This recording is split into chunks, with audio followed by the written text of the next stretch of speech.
Assalamualaikum warahmatullahi wabarakatuh. Nama saya Fatihatul Inayah dari kelas 6 Ekonomi Syariah B. NIM 18170101059. Di sini saya akan menjelaskan materi tentang teori modal sosial. Untuk kelompok tidak cukup hanya mengandalkan bantuan dari luar untuk mengatasi masalah ekonominya. Kelompok tersebut harus bersama-sama mengerahkan segala potensi dan sumber daya yang dimiliki untuk mengatasi masalah tersebut. Apa sih pengertian dari modal sosial itu? Menurut Bourdieu, modal sosial adalah sumber daya yang dimiliki oleh seseorang atau sekelompok yang memiliki hubungan dan mengakui antar sesama anggotanya. Konsep modal sosial muncul berawal dari pemikiran bahwa individu tidak dapat mengatasi masalah sendiri dan harus ada kebersamaan dengan orang lain, yaitu membentuk dalam suatu kelompok yang mengutamakan azas kebersamaan di antara sesama anggotanya. Menurut Coleman, modal sosial mencakup dua hal, yakni yang pertama adalah modal sosial mencakup aspek tertentu dari struktur sosial, dan yang kedua adalah modal sosial memfasilitasi pelaku yang bertindak dalam struktur sosial. Menurut Hanifan, modal sosial adalah kemauan baik, rasa bersahabat, rasa simpati antara individu dengan keluarganya sehingga membentuk suatu hubungan sosial.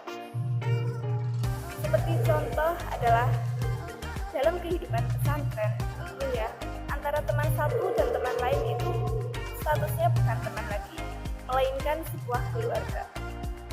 Jadi harus ada kebersamaan di antara satu dengan lainnya.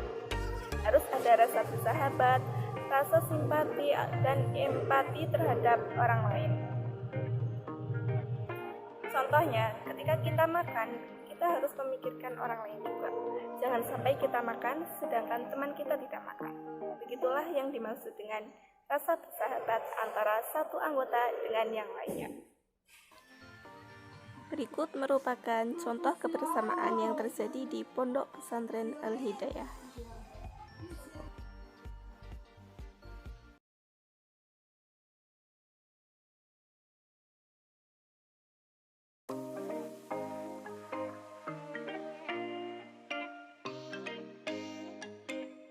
Jadi, modal sosial menekankan pada kemandirian sebuah kelompok untuk memecahkan masalahnya sendiri tanpa bantuan dari luar. Bantuan dari luar hanyalah dianggap sebagai pelengkap saja dan sebagai inspirasi untuk memicu adanya produktivitas yang dihasilkan oleh masyarakat. Di dalam konsep modal sosial terdapat 4 perspektif. Yang pertama, ada perspektif komunitarian. Kemudian yang kedua ada perspektif jaringan, yang ketiga perspektif kelembagaan, dan yang terakhir atau keempat adalah perspektif sinergi.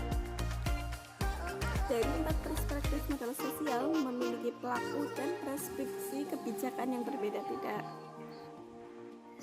Dalam modal sosial terdapat 4 kontroversi. Yang pertama yaitu apakah modal sosial termasuk aset yang kolektif atau individu. Kemudian yang kedua yaitu apakah modal sosial itu merupakan jaringan yang terbuka atau termasuk relasi sosial.